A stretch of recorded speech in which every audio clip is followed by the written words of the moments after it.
May I introduce you to, you get more protein in it. Looks like the flour. We're gonna mix it all together. So up on today's menu is some chili. It's been a little bit since I've made this recipe, but we're gonna give it a go. So the beef that I get from Costco no longer is in Costco, so I'm trying this other one, Restelli's ground beef. It is grass-fed. We wait for the meat to start cooking. I figured we can do a little bit of a chit-chat vlog, kind of catch up on what's been new. I feel like it's been a little bit since I've actually talked to the camera, but we are now in July, which I say every single month is absolutely crazy how we are already in a new month. I mentioned this in one of my older videos that Vinny and I are trying to get into running. That has not been a very consistent plan, I guess you can say. So I printed out a PDF of like a running plan from the None to Run app. And I think having that physical copy where we can like physically check it off is gonna be super helpful for us.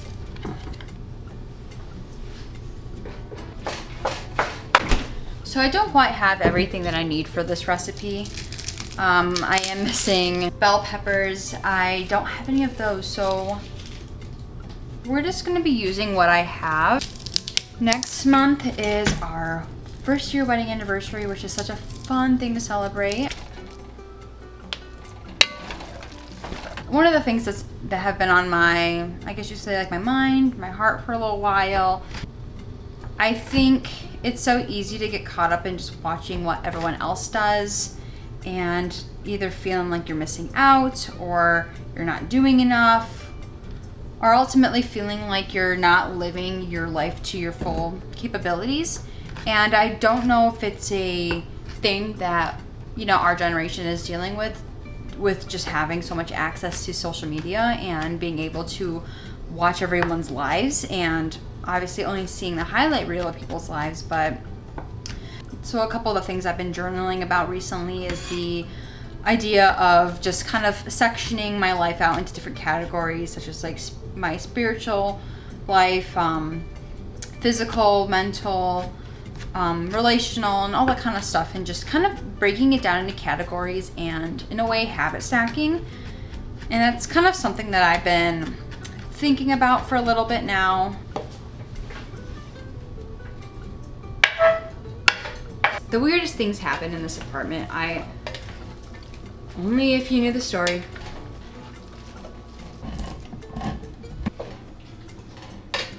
One little fun trick is if you need to use chicken broth or beef broth, swap it for a beef or chicken bone broth.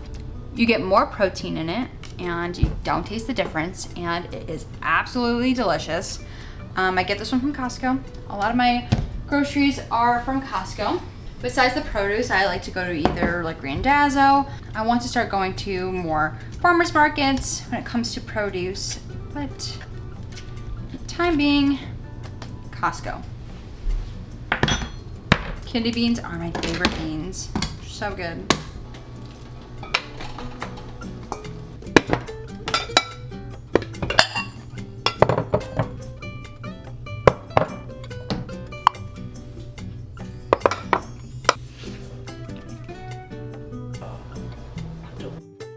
So I've been on the hunt for the perfect tote bag.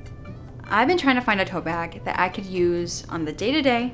I can take it with me when I travel. And I didn't find it until I walked into LL Bean the other day. May I introduce you to the Boat and Tote. This is my favorite tote bag. Like I said, I love the look of a tote bag. None of them have the sturdiness and the structure that I was looking for until I came across this. The fact that this dated back until 1944 is really cool. This bag can hold up to 500 pounds. We already know I'm not gonna be carrying 500 pounds or any ice in this bag, but it carries everything else that I need. Within my bag, I have a plethora of things. I've been carrying my book that I've been transporting in so many different bags, but I am finally almost halfway through and am currently putting a lot of tabs to refer back to. Water bottle, my journal, my classic Gooder sunglasses because they're a favorite of mine. And some pouches with just some everyday essentials. Not everyone needs this bag. I didn't need this bag. I wanted it and I love it. I have it embroidered on it, homemade, which I just love. If you're on the fence of getting this bag, I 100% recommend.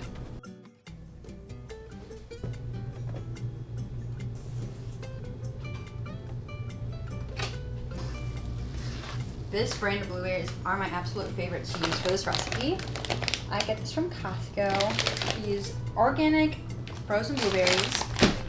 Delicious. So I will say I've been making this blueberry sourdough muffin recipe for a handful of times now, and it has been a pretty big hit. That's what it looks like so far. We're gonna mix it all together.